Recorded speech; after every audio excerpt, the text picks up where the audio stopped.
يا مساء الفل. النهارده جايبه لكم طريقه لزق المناديل من ورشتي.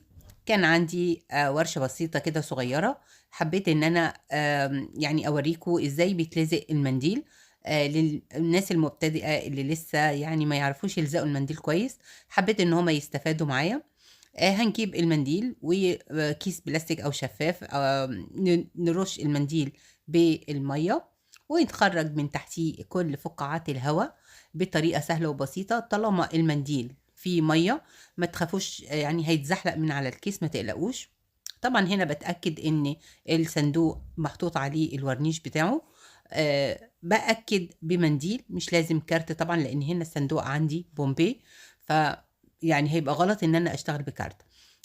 دي طريقة سهلة وبسيطة، جربوها يلا. ولو اتقطع حتى منكم المنديل فداكم ولا يهمكم. ميرسي قوي، باي باي.